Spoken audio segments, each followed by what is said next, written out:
kitchen, golden triangle motif in it with the sink and the refrigerator and the ovens and the stove top. So it's very easy to move around and it's very functional. This is the builder kitchen. It looks really nice. I chose these big, bold handles to put on it to give it more of a contemporary fling rather than the traditional shaker look of these cabinets. And I think it pulled it back a little bit, as well as the countertops, which are Cambria quartz. And it's a bold pattern that really accentuates the cabinets and the chrome and all the rest of the stuff that's going on in here. And once again, the color that was in the hallway, that tobacco brown, just leads right on into this room and serves as a background for it to cohese this entire space together, the entry in this great space. And then into the to the living room. Living rooms are always a lot of fun for me because you get to really express the way people like to live, and this certainly is an expression of the way I like to live, as evidenced by the many friends I've made up here in Trilogy who've come over, and out of the blue they'll just say, as they're sitting on the sofa, this is a really comfortable space. And there's reasons why they say that, why they feel that intrinsically. It's because it was designed to give you a Pacific Northwest vibe of woods and darkness and very cohesive. All right, so what do we do with the gigantic wall here? Most people would have just put something over here and a television on top of it and left, maybe some chairs on the side. Well, designers, we don't know when to leave good enough alone. So I literally custom designed this piece and had it built in Southern California. The first time that it was put together was here, and I was biting my fingernails because everything was like to the millimeter in size. But it's a really nice piece. We floated glass shelves in the acrylic stanchions that I had done here. The end stanchions go all the way down to the ground. There's a base, and the middle stanchions go down to the base, which makes it look like it's floating.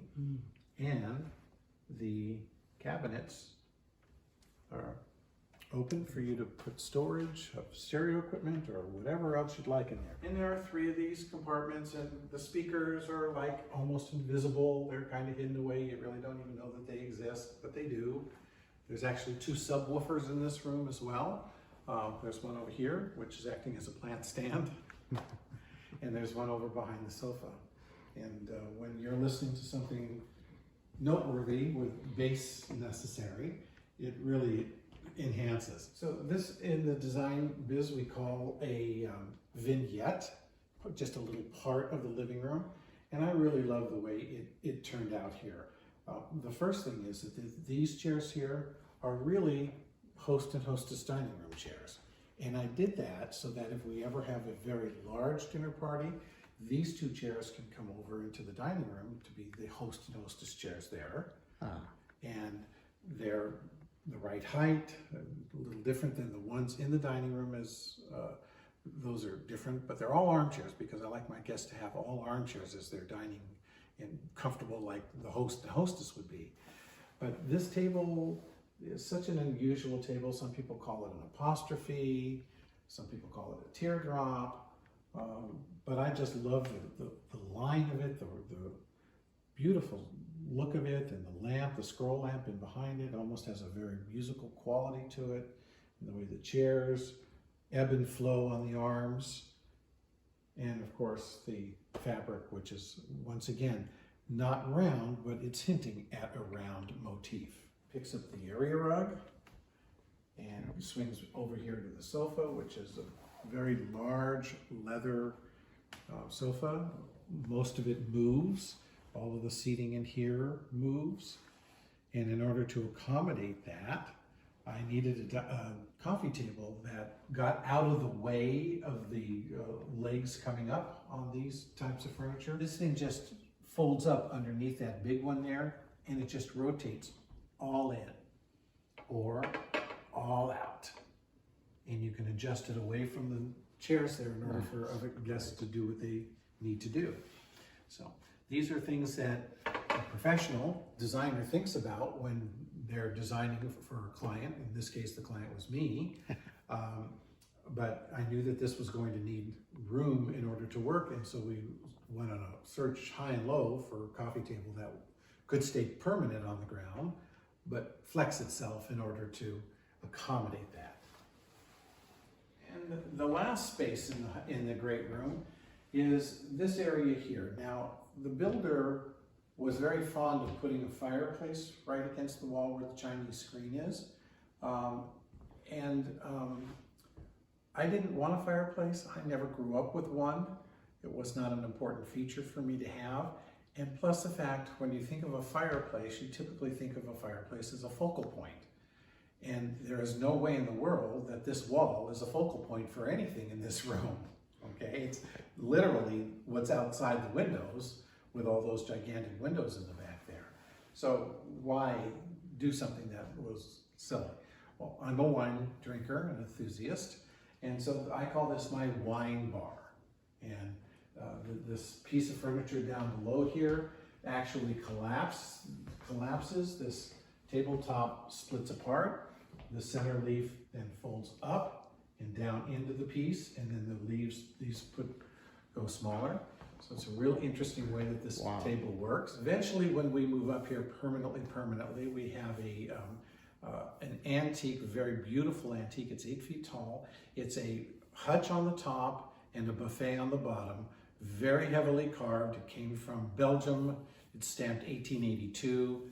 It's a very beautiful piece, and I like doing a mixture of contemporary and traditional elements together in a room. I think it brings it together. So that's going to go where the screen is going to go, and the tabletop I had stained to match that exactly. Whereas the bottom, by the way, this was this all real ugly kind of brown gray thing, and both pieces were the same, so I had them stripped. Brand spanking new piece of furniture, out of the box. I said, strip it, and let's go from there. I had it painted exactly the same color as the kitchen cabinets, so that this space here looks both directions, to the kitchen and to the wine bar area, which is going to have that beautiful antique in the future. But meanwhile, we've got this wonderful Chinese screen here. It is three-dimensional if you're picking that up. The secret here is that it's backlit in order to pick up all those wonderful details. Lighting is so important in interior design. It's like the king, it's everything. So when you're doing design, try to think of some ways of trying to light it, because it really makes a gigantic, showy play of what you're trying to do. But the builder did some nice things. They also didn't do such nice things, but that's another story. And that is that they built these wonderful, I call them portals. This one here is particularly good because it's all bumped out. In future go-rounds in this house, all of this is going to become much more defined, and stay tuned. You'll understand what that means in the future. Okay. But this is like a portal to the back of the house. And here we go. So we come in here, and this is a little vestibule that was created. And I think that you turn around here, and you've got this wall that's dominated, for me anyway, by a unwell-placed thermostat. And so you just try to disguise it as best you can. So this was done with a series of things, but what I really like about how all this came out, and again, this is all planned, this is not just by happenstance, is this wall here becomes now three-dimensional down to the floor with this pedestal here. It kind of like brings it all down and homes it all in, and it's a really nice little piece. And again, it's called a vignette, and I think this vignette is very effective.